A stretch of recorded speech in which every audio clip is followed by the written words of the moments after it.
The lord. Welcome to daily path, అనుదిన మార్గము. మీ అందరికీ యేసుక్రీస్తు నామం పేరిట హృదయపూర్వక వందనములు. ఈ ఉదయపకాల సమయమున పరిశుద్ధమైన వాక్య భాగమును విందాము. 103వ కీర్తన 4వ వచనము. కరుణా కటాక్షములను నీకు కిరీటముగా ఉంచుచున్నాడు. ప్రియమైన వారలారా, దేవాది దేవుడు తన అద్భుతమైన కృపచేత, ఆయన యొక్క కరుణ, ఆయన కృప ద్వారా ఆయన కటాక్షము మన యందు ఉంచి ఉన్నాడు. కాబట్టే మనం ఈరోజు ఈ రీతిగా ఇంత సంతోషంగా, ఇంత ఆనందంగా మనం ఉండగలుగుతున్నామండి. అయితే ఇక్కడ వాక్యం ఏమని సెలవిస్తుందంటే, దేవాది దేవుడు మనందరికీ కూడా ఆయన యొక్క కరుణను, ఆయన కటాక్షములను మన కిరీటంగా ఉంచుతున్నాడండి. అయితే ఆయన ఇప్పటి వరకు కూడా మనకు ఉంచాడు. ఆయన కరుణ మనపై చూపించుతున్నాడు, ఆయన దయను మనకు చూపిస్తున్నాడు, ఆయన కృపను మనకు చూపిస్తున్నాడండి.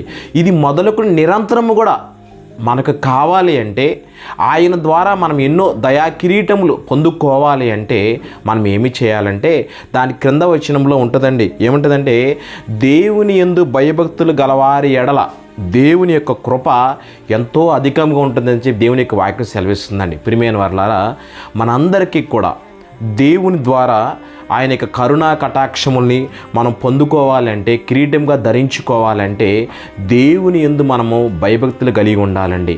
ఎవరెవరైతే దేవుని ఎడల భయభక్తులు కలివారు ఉంటారో వారందరికీ కూడా తన అద్భుతమైనటువంటి కృప, దేవుని కృప తోడుగా ఉంటుందండి.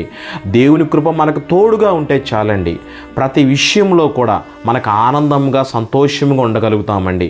ఎందుకంటే ఎవరెవరైతే దేవుని యందు భయభక్తులు కలిగి ఉంటే మనందరికీ కూడా ఆయన కృప తోడుగా ఉంటుంది, ఆయన యొక్క కాపుదల మనకు ఉంటుంది, ప్రతి విషయంలో కూడా తోడుగా ఉంటుంది. ప్రియమైన వారలారా, ఈరోజు దేవుని యందు భయభక్తులు కలిగి ఉన్నవారు అంటే సంతోషమే.